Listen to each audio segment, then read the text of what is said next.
He didn't throw the glass, didn't flinch, just reached for his coffee with steady fingers, like I'd said we were out of oat milk. The moment hung there, raw, ugly, silent. I waited for something, a reaction, anything. But all he did was nod once, his eyes never leaving mine. Then he turned slightly and signaled the waiter. "Check, please." I sat there, my hands suddenly cold against the porcelain plate, the yolk from my eggs pooling untouched. The sun outside glared through the window like it was trying to catch him feeling something, but he just took one last sip and rested the cup gently on its saucer.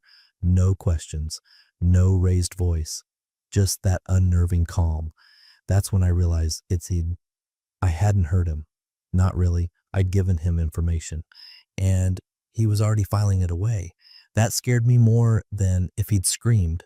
If you've made it this far, take a second to subscribe and like the video. It really helps the team and keeps more stories like this coming. The waiter brought the check. He thanked him, paid in cash, and stood up, pushing in his chair like it was just another Sunday. I opened my mouth to say something. I don't even know what, but he was already gone. Just like that. No storm, no door slam, no final jab. The absence of drama made it worse. It made me feel ridiculous, like I'd planned for a scene and got silence instead. When I finally left the restaurant, my phone buzzed. A text from Adam. "You okay?" I stared at it, then turned the screen off without replying. I thought I'd feel lighter after telling him. Freer. I thought maybe he'd beg or fall apart or fight for me, but he didn't even ask why. He just left. I drove home in silence, the guilt clawing at me in strange places. Not guilt over what I did with Adam, that had its own twisted logic, but guilt over how I'd underestimated the man I was supposed to marry. I thought I could control the narrative, thought I could be honest and walk away with the parts I wanted, his stability, our condo, our plans. The baby could be explained later. Things get complicated, life goes on. We still work. I said that exact line to him at brunch. We still work. And the worst part, I believed it, or maybe I just wanted it to be true, because starting over is exhausting. And Adam isn't a builder. He's a thrill, a fire, but not the kind you gather around to stay warm, the kind that burns through whatever it touches and never looks back. Back home, I poured myself a glass of water and stood at the kitchen counter, replaying every second. His stillness, his restraint, the way he saw through me without ever breaking eye contact. I checked our shared calendar, still listed as wedding in 49 days. I left it there. I didn't want to be the one to cancel it. Not yet. Maybe he'd calm down. Maybe we could have a real conversation. I didn't know what his silence meant, and that unsettled me more than any argument would have. That night, I couldn't sleep. Every sound in the apartment felt louder. The ice maker, the ticking clock, the creak of the hallway floorboards. I kept looking at my phone, expecting a message from him, or maybe even a call, some signal that I could still shape this, that there was room left to negotiate, but my screen stayed dark. And in that darkness, I started to feel something quiet and closing in, not regret, not yet, but the faint, curling scent of something irreversible. Something that had started moving the moment I said his name over eggs and champagne. Something I couldn't stop now, even if I tried. The concrete felt colder than it should have been. I walked past a row of silver sedans and SUV grills, the echo of my own heels filling the otherwise silent parking structure. The sound of brunch still rang in my head, not the clinking of silverware, but his quiet, the pause between hearing my confession and calmly asking for the check. No scene, no words. That silence did something to me. I thought it meant I'd won, but now I wasn't so sure.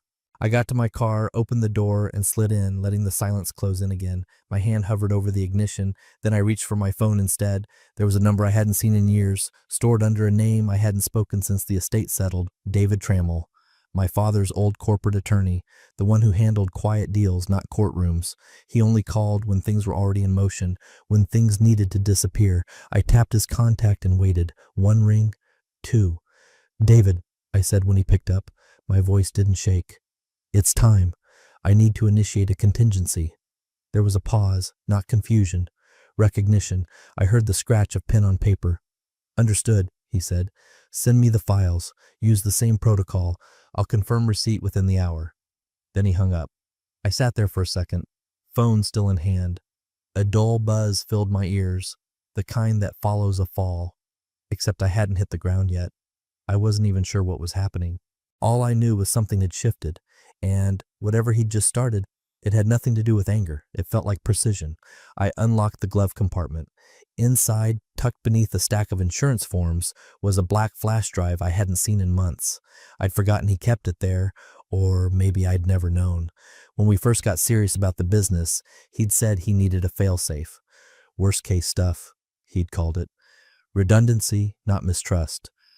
I'd nodded then, smiled, told him I trusted him completely, and maybe I did back then. I plugged the drive into my phone using a converter. A folder popped up. Alt structure Rev 3. It had everything. Contract schedules, signature logs, escrow fallback plans, partnership dilution clauses, even a prenup draft in a one I'd only skimmed. I hovered over a PDF titled Trust B Clauses to trigger events. And that's when it hit me. The betrayal wasn't the beginning. He'd planned for it, not in some paranoid way. Not like a man expecting disaster, but like someone who builds his house with fire exits, not because he expects a fire, but because he respects the possibility, because he doesn't believe in being trapped. I stared at the screen, my fingers frozen. Somewhere above me, a car alarm chirped once, then went quiet. A minute later, I hit send.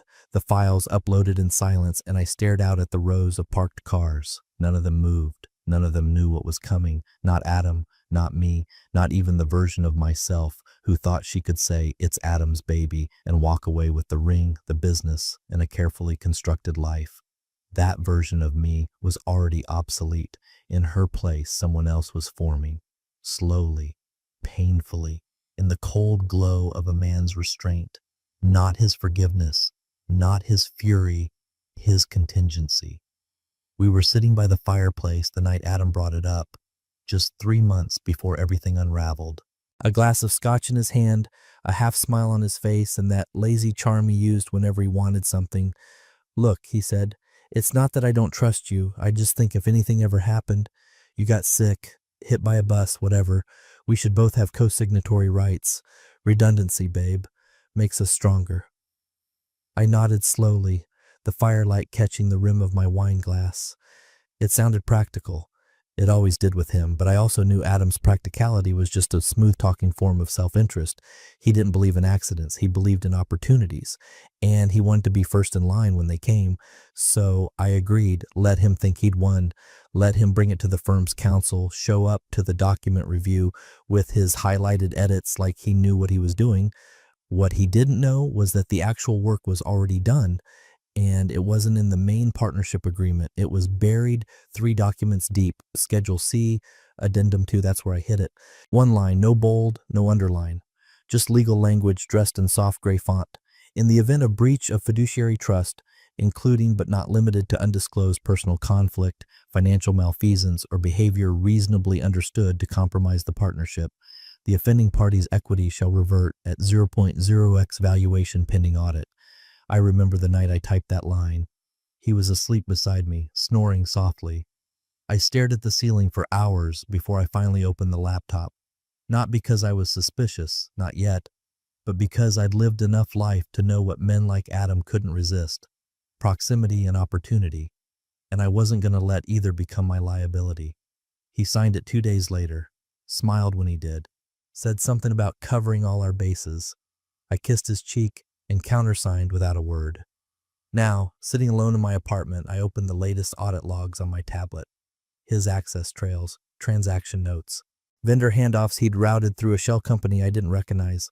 I zoomed in. One of the beneficiary emails had her name in it, her middle name, the one she rarely used. I stared at it, heart steady, breath controlled. He hadn't just betrayed me personally, he'd breached fiduciary trust. And whether he remembered that clause or not, it didn't matter. He'd already triggered it by law, by contract, by his own arrogance. He thought he was clever, spinning stories on bar stools, whispering promises between champagne flutes and hotel sheets. He didn't think consequences had timestamps. But they do, and every one of them was now ticking in his direction. Because in a business built on leverage, the only thing more dangerous than betrayal is a documented one. I didn't cry, didn't scream, didn't smash a single plate. Instead, I brewed a cup of green tea, sat by the window, and opened my laptop. A quiet rain tapped at the glass, that soft, persistent kind that seems to hum in rhythm with decision. My inbox was already filling with confirmations. Transfer request received. Authorized signer verified. Title revision complete. Each one meant a piece of our life, our business, no longer belonged to us. They belonged to me. I never said a word to Adam. Not a text, not a call. He was probably still circling hotel bars, whispering sweet nothings while I was shifting vendor agreements into entities he didn't even know existed. The shell companies had been formed months ago, quietly, legally, and with names that sounded just plausible enough. Tailwood LLC, Harrow Bay Holdings, Eastbrook Sourcing. All roads led back to me, but none showed my face. David had the documents ready. He didn't ask why I was pulling the trigger. He only said, "Let's begin." Within hours, we'd rerouted our import pipeline, severed co-signatory privileges, and restructured revenue splits into staggered license contracts, each held by a trust I'd set up after a seminar he never paid attention to. The wedding venue was easier than I thought. A single call, a line of legalese. Under the revised foundation charter, all reservations fall under administrative authority per 4.2b. The events manager didn't blink. She just updated the account details and emailed the new confirmation. I stared at it for a moment. All that ivory and gold fluff now held under a foundation he wasn't even invited to. The florist didn't notice when I changed the delivery address. The caterer didn't ask why I swapped out the menu. The photographer, a friend of mine, simply nodded when I said, "Slight change of plans." None of them asked where the groom had gone. None of them knew there wasn't going to be one. Not for me. The oddest part was how calm it all felt, like muscle memory, like I'd trained for this moment in every meeting where he interrupted me, every business dinner where he smiled too wide while I stayed silent, every time he leaned in too close to the hostess, every time I told myself, "It's fine.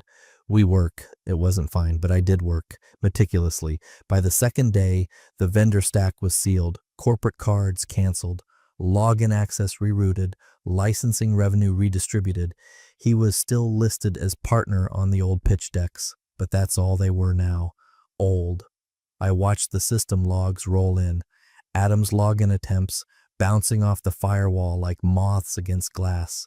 Access denied, access denied. He still hadn't called. She hadn't either. I suppose they thought silence meant hesitation, that I was processing, that I'd come around, that this was just my pride taking a walk. But this wasn't pride. This was precision. Because when you cut a thread that's already fraying, the garment doesn't scream. It just quietly begins to fall apart. It came in at 8:42 a.m., right when the light hit the kitchen tile and that golden streak she always said made the room feel alive. I was stirring honey into my tea when my phone buzzed. Her name, her tone, her nervous punctuation. "Hey, I just saw something weird with the venue invoice. Did something change?" I read it twice, then I set the phone face down and went back to stirring. I didn't reply. That silence would stretch longer than anything I could say. No explanations, no clues, just the invisible weight of doors quietly closing behind her. By noon, the text was followed by a second. Also, one of the florists said the foundation name on the account updated. "I'm confused. Can we talk?" No, she wasn't confused. She was catching up, and by then I was already miles ahead. Later that evening, Adam tried, first a call, then another. No voicemail, just the repeated chime of someone realizing too late that access wasn't granted anymore. At 9:17 p.m., I watched his third attempt flash across the screen. Then just before it disappeared, he sent a message. "Hey, call me. Something's up with the corporate bank portal." I smiled at that one, because something was already a wildfire, and he'd just spotted the smoke curling under his office door. That night, I went for a walk through the city. No destination, just movement. The same rhythm I'd walked when we first built the company, back when every decision felt like survival. I passed a little wine bar where we'd once pitched our first investor. The table was still there, tucked in the corner. I didn't stop. The next morning, security footage showed Adam arriving at the office a little before 8. Badge scan, red flash. He tried again, same result. He stood there, staring at the reader like it might apologize. When the guard approached, Adam gestured vaguely toward the door, frustrated but trying to stay calm. The guard didn't argue, just said, "You'll need to speak to legal." They escorted him to a side room, the one with no windows. Legal was already waiting. A sealed envelope sat on the table. Inside, a formal notification of breach. Schedule C reference, fiduciary void clause highlighted, co-signatory privileges rescinded. It was clinical, final. He was invited to submit a statement, not a rebuttal. They handed him a box. He sat down, but never opened it, just stared at the wall while the silence pressed in. The same silence I gave him. Not punishment, not cruelty, just clarity. He didn't understand the weight of it yet, not fully, but he could feel the ground shifting. What he thought was private, the affair, the betrayal, the whispers behind hotel doors, was now institutional, codified, documented, and I was no longer part of the firm we built. I was the system that removed him from it, and the cracks he'd started were now becoming a fault line. She asked if we could meet for coffee. Nothing intense, she said. Just want to go over the final details. Her tone was light, like nothing was unraveling, like the venue hadn't changed hands, like she hadn't noticed Adam's number vanishing from internal emails, like I hadn't ghosted every question she'd nervously lobbed my way all week. She still thought this was salvageable. She picked the cafe near the park, the same one where we first joked about what kind of cake we'd serve. I got there 10 minutes early, ordered an espresso, and chose a seat by the window. Neutral light, nothing dramatic. I wore gray, not a power suit, not something to provoke. Just calm, contained. She walked in wearing a powder blue blazer, the one she saved for client-facing meetings, her hair done, makeup soft. It almost passed for casual, except nothing she did ever truly was. She smiled when she saw me, that tight PR smile. Thanks for coming. I nodded once and didn't offer anything back. She slid into the chair across from me and reached into her bag. Okay, so, a few updates. Some RSVPs came in late, and I was thinking of switching table 10 to... She stopped when I placed the envelope on the table. Not fast, not slow, just a single, precise motion. Sealed, in white. Her name handwritten in ink she'd recognized from a dozen thank you notes. A color we'd chosen together. She stared at it. What's this? A revision, I said, of our original agreement. She hesitated, then opened it. Her eyes moved fast. She always skimmed, hunting for the parts that mattered. But this time she hit the line too soon. Froze. Effective immediately, the document read, due to breach of good faith and failure to disclose material information prior to marital union, the prenuptial agreement shall be considered void and unenforceable. All co-managed assets revert to original party of ownership, per Exhibit A. I watched her lips part, then press into a pale line. She looked up at me, voice low, almost incredulous. You voided it? I didn't blink. No, you did. She opened her mouth again, but no words came. She wasn't used to losing ground this fast. She'd come in thinking this would be a negotiation, a soft reset, that I'd still be holding the structure while she rearranged the walls. She reached for the revised guest list again, a reflex, something to hold on to. I just wanted us to finish this. I thought maybe we could still... You thought I'd play along? She flinched. The silence between us turned sharp. Around us, couples laughed, baristas called out drinks, spoons clinked. None of it touched the table we sat at. She folded the guest list in half without realizing she was doing it. Does Adam know? She asked finally, her voice quieter now. I didn't answer. I didn't need to. The answer was in the envelope, in the system logs, in the sudden wall of silence that had replaced his world. She set the list down, sat straighter, but the color in her face didn't return. She was doing math now, not emotional, strategic. She was wondering what else I'd already moved, what else I'd already reclaimed, what she was still holding that didn't belong to her anymore. She looked at me like I'd become a stranger, and maybe I had, because while she'd been planning a wedding, I'd been planning an extraction. She picked the envelope back up, almost to shield herself. Her voice cracked just a little. You were always so calm. I thought it meant you'd never leave. I held her gaze. No, I said. It meant I was watching. He strutted in like nothing had changed. Tan coat slung over one shoulder, phone in hand, sunglasses still on, though the lobby was shaded. Monday morning, 8:07 a.m. The building hummed with the usual energy. Elevators chiming, keyboards clicking, the faint sound of espresso machines from the corner cafe. But Adam walked like he always did, like he owned it, like every closed door would open at his pace until his badge didn't work. He tapped it once, read, again read. He frowned, stepped back, tried a second reader, still read. The guard at the desk stood slowly, radio already clipped to his shoulder. "Mr. Graham?" he asked, tone firm but not hostile. "Could you come with me, please?" Adam gave a half laugh, glancing over at the interns who had paused mid-conversation. "Yeah, sure. Must be a tech glitch." But there was tension in his jaw, in the way he tucked the badge into his coat pocket like it had failed him. The walk to the side room was short. Not the boardroom, not HR, just a plain, frosted glass conference space usually reserved for vendor audits or quiet dismissals. Inside, legal was already seated, 3 of them, 1 chair left open. A folder on the table sealed and centered, a branded cardboard box on the floor. He blinked. "Wait, what is this?" he asked, gesturing broadly, the grin thinning. "I've got a call with Sienna Ventures at 9. This isn't—" "Mr. Graham," said the lead counsel, cutting him off with the same cold clarity she used in contract disputes. "Your fiduciary privileges have been voided effective as of 7:42 this morning." He stared at her. She continued without pause. "Per the terms of Schedule C, Clause 11.3, your actions constitute a breach of fiduciary trust, both personal and professional. Documentation of the breach has been logged. You are no longer authorized to act on behalf of the firm or access its systems. You may submit a written statement if you wish." She nodded toward the box. "For your personal effects."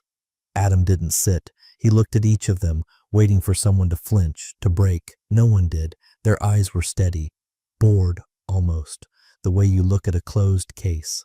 He wasn't a partner anymore. He was an incident. "This is ridiculous," he said louder now. "This is personal. Who signed off on this?" The second attorney, the one who'd overseen our original equity restructure, slid a paper across the table. My signature was printed clean across the bottom, dated and time-stamped.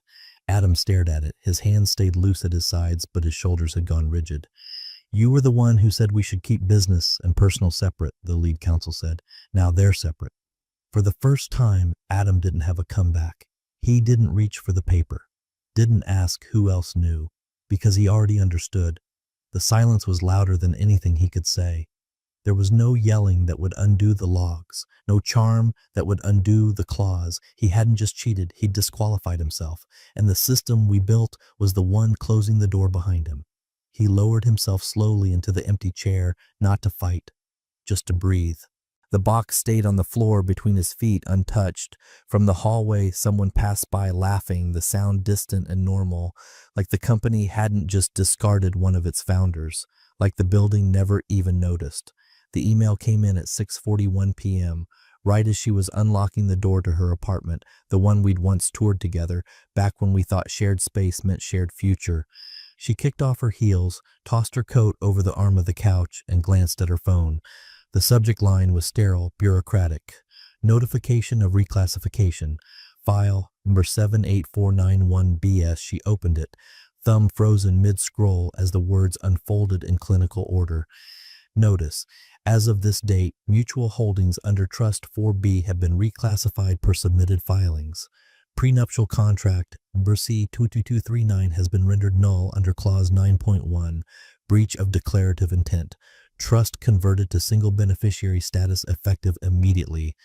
There was no explanation, no apology, just the kind of brutal precision that made attorneys nod and fiancés go pale. She stood in the middle of the room for a full 30 seconds before she moved. Then she hit forward, sent it to her lawyer. Subject. He called her 64 seconds later. "Hey," she said quickly, "is this real? What does this mean?" He didn't ease into it, didn't soften the blow. "It means you're not on anything anymore." "What?" she breathed. "It means the trust is now single beneficiary, which means he moved all assets under his name, legally, cleanly, and based on the timestamp," he paused, the paper rustling in his hand. "This filing went through 3 weeks ago." Her knees buckled slightly, and she sank into the couch without realizing it. 3 weeks? "But he just found out." "No," the lawyer said. You think he just found out." She stared at the glass coffee table. Their wedding magazine still lay open from the week before. A sticky note was marked across a photo of a vineyard. "Backup option?" she whispered. "He knew." "Yes," the lawyer replied. "And he planned. Carefully." She hung up without saying goodbye, walked to the fridge, opened it, closed it again. There was nothing inside that could fix this. No bottle, no flavor. Instead, she walked to the desk drawer and pulled out the manila envelope. The one she'd stuffed full of forms and receipts, half-addressed RSVP envelopes, vendor notes, the marriage license application, unsigned. Then she saw it, a printout from the original prenup, highlighted in yellow, her notes scrawled in the margins. She hadn't read the fine print, not all of it. She skimmed, laughed at how formal it all felt, said, "We'll never need this." When he brought up Clause 9.1, about breach of declarative intent, she rolled her eyes. Now it was the only line that mattered. She picked up her phone again, typed out a message, "Can we talk?" The dots never came. She tried again. I didn't realize still nothing. And somewhere deep in her stomach, she felt it for the first time. Not panic, not guilt, collapse. Because the house she thought they'd built together had been reinforced from the start. And she hadn't noticed the fireproofing until after she lit the match. She chose a quiet place, dimly lit, tucked behind a florist and a boutique theater, the kind of restaurant you reserve for anniversaries or apologies. It was almost empty when I arrived. She was already seated, turning the stem of her wine glass between two fingers, eyes fixed on the white linen tablecloth like she could smooth the wrinkles by staring hard enough. She looked up when she saw me, lips parting into something halfway between a smile and a plea. "You came." I pulled out the chair, nodded once, sat. We didn't say anything for a while. The waiter hovered and then backed off. She took a breath like she'd rehearsed something, but the words tangled on her tongue. Finally, she pushed a small notebook toward me, a few handwritten pages, our guest list on top. Most of the names had been crossed out. "I thought," she began, her voice soft, "maybe we can still, I mean, everything's changed, yes, but people work through worse, don't they?" I didn't move, didn't even glance at the notebook. "Maybe this was just a breakdown," she added quickly, "not an ending. I know I made mistakes. I know Adam." I raised a hand gently. She stopped. "You picked your pleasure," I said calmly. "I chose my peace." The line hung there between us. She blinked twice, then looked down at her hands. They were trembling now, just enough to catch the candlelight in the glass of her ring. She hadn't taken it off. Maybe she thought it still meant something. Maybe she hoped that if she wore it long enough, the damage would fade and the promise would snap back into place like a rubber band. But some things don't snap. Some things don't return. She tried to smile again, but it faltered. Her lips twitched. "I never meant to hurt you," she whispered. "It wasn't supposed to go that far. You have to believe me." I didn't respond. I reached into my coat, pulled out a small envelope, and slid it across the table. Inside was her name, written in my handwriting, and enough cash to cover her wine, plus the rest of the bill. She looked at it like it was the final page of a book she thought still had chapters left. When I stood, she didn't. She didn't beg, didn't protest, just sat there, still clutching that glass, still surrounded by a list of names she'd already lost, wondering when exactly her future stopped being hers. I buttoned my coat slowly, calmly, looked at her one last time. No hate, no regret, just the quiet certainty of a man who rebuilt his life while she gambled with it. Then I nodded once and walked out. It was late afternoon when the knock came, sharp, measured. Not the lazy rhythm of a neighbor or the anxious tap of a friend. She opened the door to find a courier in a dark jacket holding a small white envelope sealed with a gold sticker. Certified delivery. Signature required. She signed. He nodded. No small talk. When the door closed behind her, the silence felt heavier than before. The apartment looked untouched, pristine even, the kind of stillness that pretends to be order. A candle burned on the side table, flickering beside the same untouched wedding binder. The air smelled faintly of vanilla and dust. She sat at the edge of the couch, broke the seal, and slid the contents into her lap. On top, a printed cover sheet, asset liquidation summary. Below that, audit logs, line after line of dates, entries, signature verifications, a clean trail of transfer, divestment, rerouting. Her name slowly vanishing across the columns like it was being erased in real time. And at the bottom, tucked beneath it all, One single page. No header. No footer. Just his handwriting. Neat, measured, final. You wanted to keep the life. You forgot who built it. No threat, no insult, just the truth, delivered in black ink and perfect timing. She didn't cry, not at first. She just stared at it, reread it once, twice, then again, slower, as if the meaning might soften the fourth time around. It didn't. The letter stayed steady in her hands, but the weight of it settled in her spine, like a shift she couldn't correct, like a door that had been open too long and was now firmly, permanently shut. She rose without thinking and crossed the room to the drawer she hadn't touched since that final dinner. Inside the ring, it still gleamed in its box, untouched, untarnished, unworn. She picked it up, cradled it in her palm, not like a symbol, more like an artifact of a plan that once felt inevitable, a life she assumed would hold no matter how far she tested its edges. She looked around the room, the throw blanket folded on the chair. The decanter they'd picked out together, now half full, now half his. The black heels by the door, still dusty from the cafe. She'd spent so long believing she could rearrange the damage, apologize it into submission, charm it into stillness. But architecture doesn't forgive pressure. It holds, or it fractures.